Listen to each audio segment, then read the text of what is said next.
Hello, Dr. Neaves, and welcome to, well, our podcast.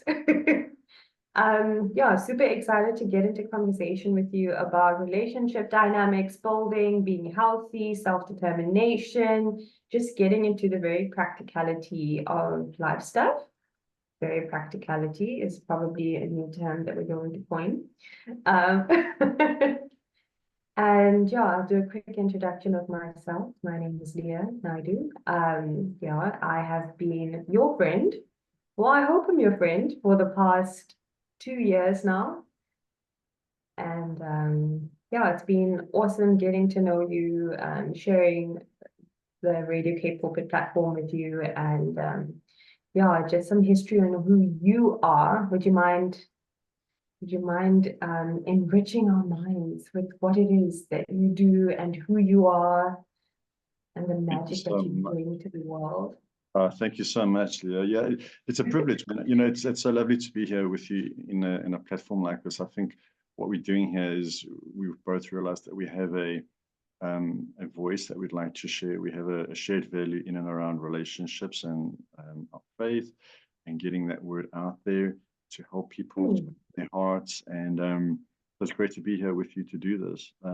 So yeah, I've been in practice 23 years, clinically as therapist with regards to helping people mostly on the interpersonal stress front. I did a lot of family sort of intervention, family systemic therapies.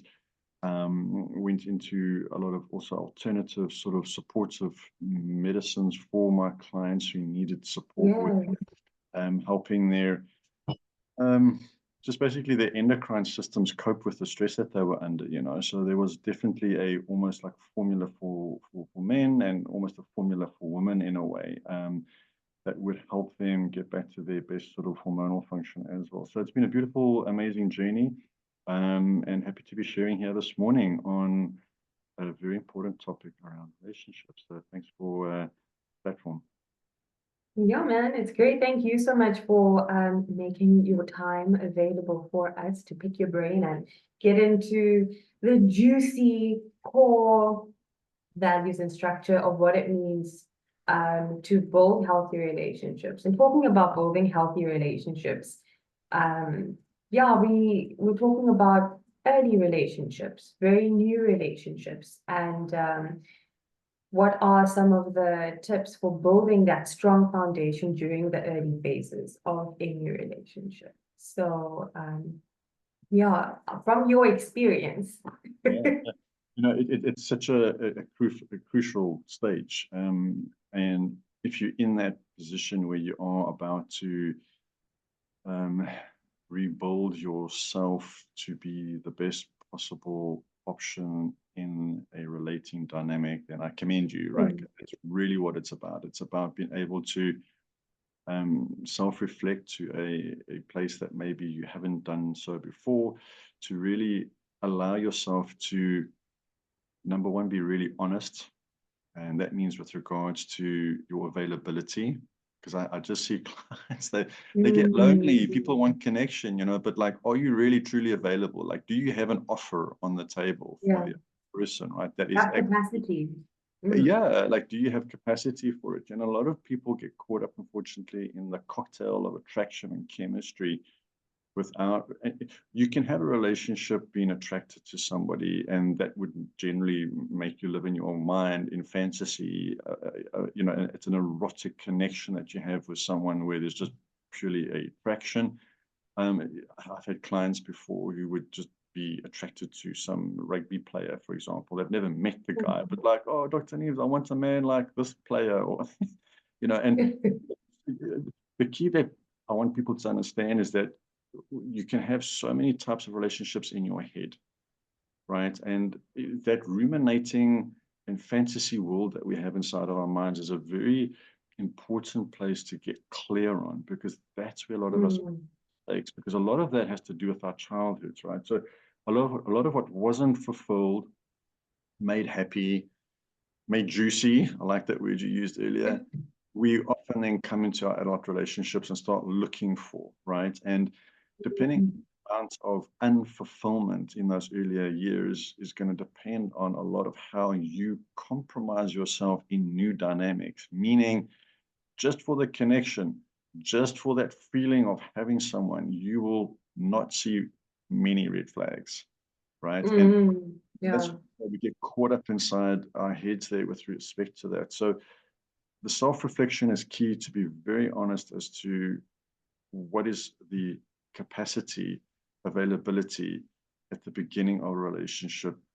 And a part of that reflection should be, do I actually know how to have a healthy, secure relationship with someone? Because Mm. most people don't. Yeah, what a statement. What a question. Do I know how?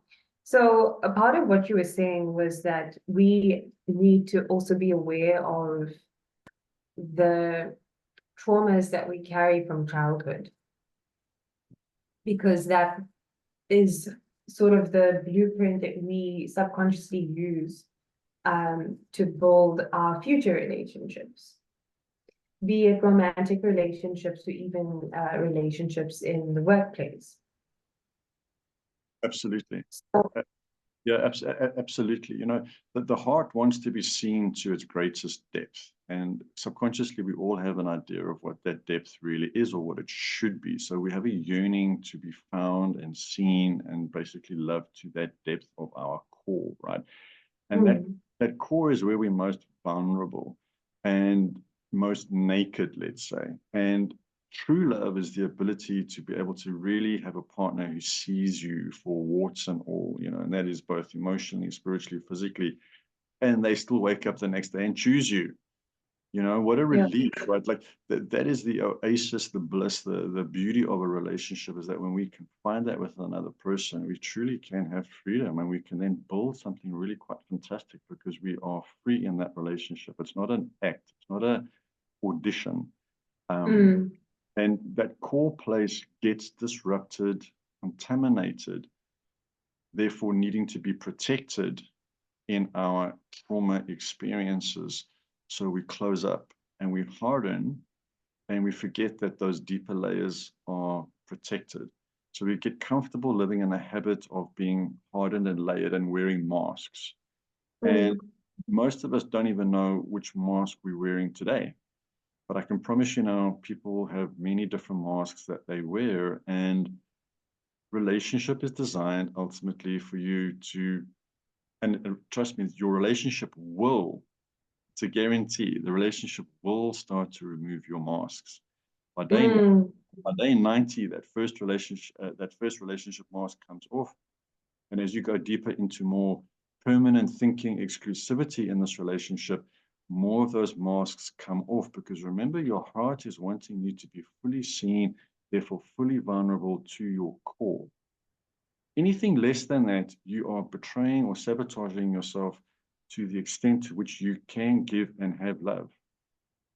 So how do you identify these masks? So how do you get to a place where you are aware that a mask is in play and you need to remove it before it gets removed in a relationship dynamic? Yeah, beautiful question. And I think, you know, looking at how you look at your relationship history firstly, that would be with mom and dad, right? Mm, Um, did you have to earn their love? Did you have to hide from them? Did you have to protect your siblings? You know, because those were all roles you were forced into being other than being a child. mm, So that's the mm, first place we need to start to see is what was that relationship with mom and dad, because that's where it begins. Then we go into our teenage years and we start to socialize more and obviously differentiate, and our brains are developing like crazy. And we want to be a part of our networks and our peer groups, etc., etc. And often what happens in those teenage years also indicates what sort of mask you take into adult years, 18, 19, 20, 21. And mm, so let's start with that, right? And then in adult relationships, what we're looking at is, what is it that I am attracting? And secondly, what is it that I'm attracted to? right? Because that force of attraction, desire, is an energy that reflects your inner world. I've worked with so many women who are attracted to bad boy energy, let's say, right? And that's one example of many different dynamics, but it's a good example to share with the audience as to, it's strange, right? Why would I be attracted to a bad boy? Why not a good boy? Yeah, Mommy, because they say good guys finish last as right? well, from a different perspective. Guys finish last. Good guys. Oh, good guys finish last. Yeah. I mean, this is a topic Yeah. also for more discussion there for sure. And look, I mean, the bad boy energy, you see, a woman wants to be able to feel free in a dynamic with a man. In other words, when a man is very good and he's nice and he's put together and he's got his shit going, the woman is going to feel a reciprocal pressure to be on that same level or even better. Right. So if a woman has trauma or she's been hurt and she's not sure about herself, this is the thing. Okay, so she's got the mask of being together, but inside there's a lot of hurt and there's a lot of pain. She will be attracted to a bad boy because the guy's bad. So there's no standard. So she can just relax, no pressure to be anything other than herself, because the truth is he's not giving her much time and energy anyway. He's just coming and going as he pleases. There's no pressure on her. So that actually relieves her nervous system in that relationship to feel that she can be more herself. Do you see? Because she's not having to perform or be perfect or put all together. Or Women, just be called to a higher level of being. yeah, absolutely. Higher So standard. higher standard, absolutely, because she knows internally she doesn't have the capacity there again, you see, because she's now learning to see she hasn't got the capacity, availability to actually receive good, healthy, secure love, because she's been contaminated emotionally, physically, or whatever. And when I say contaminated, what I'm just trying to say is that the psyche in trauma for a child, when it's told that it's bad and there's shame or there's perhaps sexual infringement upon that child, the child leaves its childhood with a subconscious feeling of being contaminated. Meaning, Sidebar question. yeah, there's something, Sorry. there's something wrong with me. There's something bad, right? Like I'm off, and that mask then comes on to protect that, and then they end up in dynamics with unhealthy people. What does sexual infringement in childhood trauma mean? So we all have boundaries, and trying to like prove these things in a very black and white way is very difficult, and it varies from person to person, right? So my daughters are 15, 13, and 11, okay? And my eldest daughter being 15 we were walking down the street, girls shop, right? So we were shopping, right? And this guy walked past my girl and said, "Hey, sexy." Ooh, what did you do? I didn't hear it, luckily. Oh. Because if I had, who knows what would have happened, right? But I mean, she's 15, right? But she's got the energy of an adult woman, right? So this guy walked past and he said, "Sexy," and it was a comment, and they walked past each other. There was no physical contact or anything, but she felt invaded. And this is what's important: is for her that was an infringement. Okay. Yeah. Now, in his world, sexy girl, let me pass a comment, let me see if there's a reaction or whatever reason he's taking his shot, right? He doesn't think he's infringing because he's grown up maybe that this is normal and everyone experiences like this. So, what's the big problem here, right?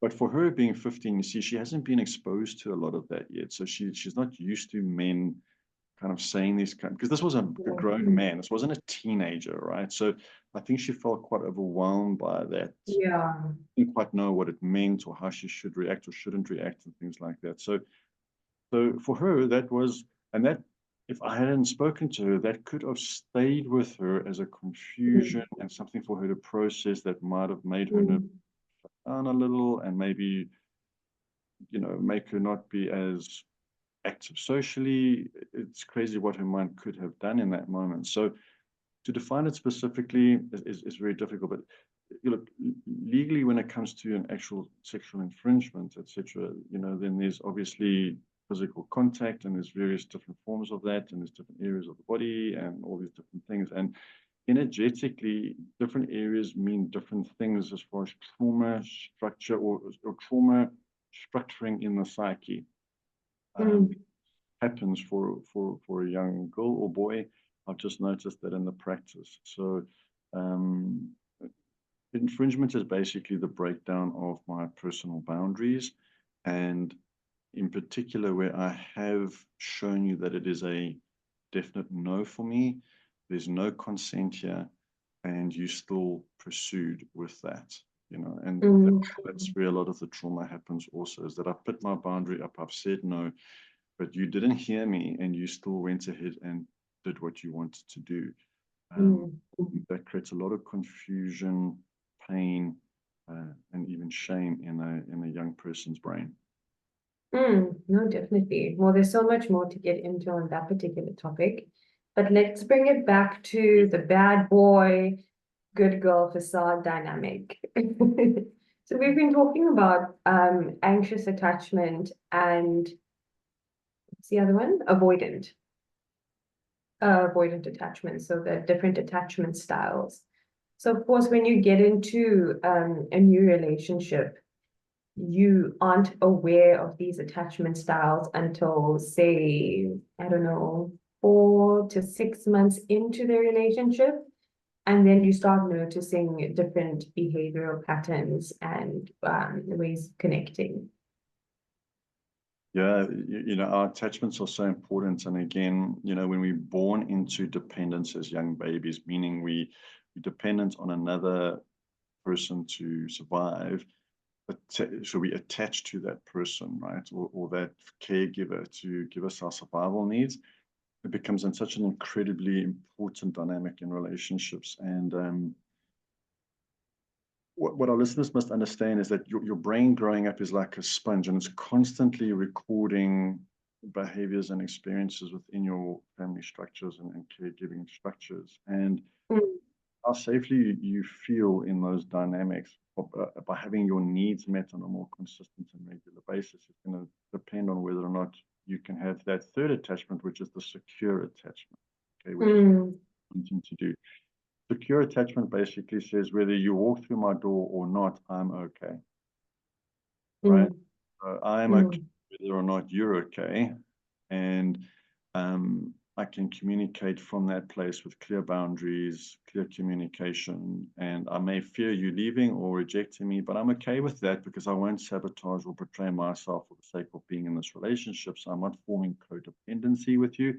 I remain independent and therefore secure, and I can express my needs with the expectation that you'll express yours, and we can collaborate and negotiate on those needs, feeling comfortable that the next day I can wake up and I can keep doing that with you every day. And you're going to be there, I'm going to be there, and we're going to support each other in that and amplify those. So when we become anxious, we have a fear that those needs are not going to be met. And the same thing with the avoidant type of attachment as well. It's about those early dependent fears of not having those needs met. So now in relationship, I'm projecting that onto my new love source.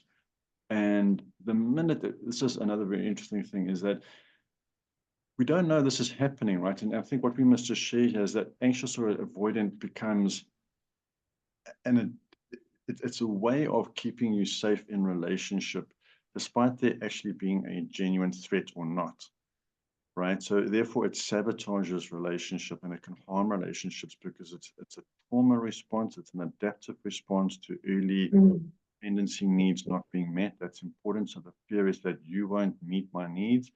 So even though you are, and even though you're amazing, I'm fearing that it's not going to last, or you're going to do something to make me lose this attachment with you. So I'll hover on the outside always, and I'll pounce and protest and demand that you give me attention, well, just stay very far away in the avoidant tendency, 1 foot in, 1 foot out, and you'll never quite know that I'm in the relationship or not, because I'm not actually really in relationship with you. I'm in relationship with myself, trying to keep myself safe. Mm, Very important topic, yeah. Well, maybe we can talk more about that also at a later stage. But coming back to like the early stages of a relationship. So we've become now aware of the masks, and from that perspective, we now have stepped into making more conscious decisions with regards to our attachment styles. But how do you then develop trust in that new relationship? Mm. Well, so your brain is designed to keep you safe. So meaning every second your brain is scanning the environment and the people in that 4 times to make sure you're Mm, okay. All right. So that means that your brain is designed to pick up patterns as well. In other words, when I can predict the environment and people around me's behavior, I'm safe. Right. So if I go 2, 4, 6, 8, 10, I can expect 12. That makes me safe because I have a mm, pattern. I can recognize that and I can relax them. Okay. So that builds trust that I know the pattern, right? If I'm in a relationship where the person is not meeting me in my needs, and therefore the pattern that I know is love for me, I will start to question things, maybe close down, become a bit suspicious. And if my attachment activates, I will start to behave toxically in that relationship because the pattern disrupt is there. Because together as a couple now, we're not helping each other perceive safety in the form of love that we need, if that makes mm, sense. Okay, so mm, there's a pattern disrupt. So therefore, I don't develop trust. I develop mistrust. I become a bit vigilant. Therefore, I mm, distance myself or I try and come closer to get the love in the form that I need it. And I often then will blame you for not providing the love that I need because I have a wound there, right? It's part of my trauma. So we build trust through pattern recognition, actually. And what that means is practically is if I'm dating somebody and they reply within 5 or 10 minutes, then that develops a pattern. If suddenly now they don't reply and it's an hour, 2 hours later, that's a pattern disrupt. So there must be something wrong. So I can check in with the partner and see, right? mm, So when you're dating and you're meeting somebody, it's about understanding what love, this is again why we reflect on ourselves and who we are and how we like to receive love and therefore what our needs and standards are.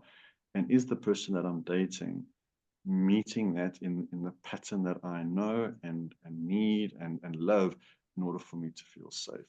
Then I know I can trust and therefore I can open up a bit more and gradually be more vulnerable. And so the dance continues until we choose to be exclusive. So there needs to be those green flags along the way to help you mm, recognize that this is a safe, trusting relationship. The problem is that when we growing up, as we've said, with trauma, we used to pattern disrupt. We're used to confusing patterns. So that almost mm, becomes the pattern, right? The new pattern is the disrupted pattern. So when we meet someone who is disrupted or confusing, it's normal, it's safe because it's what I know. Even though I complain about it, I'm not getting my needs met, it's still what I know because that's the pattern or the form of love that I recognize and know because that's how mom and dad were with me. And that's the problem. So then we miss red flags. And the yeah. biggest red flag that we miss is that I am the red flag. I should be in a relationship, right? Like I need to go and do some work on myself, yeah, and start to heal some of these issues. Yeah. You should do like a survey for, are you a red flag partner or a green flag partner?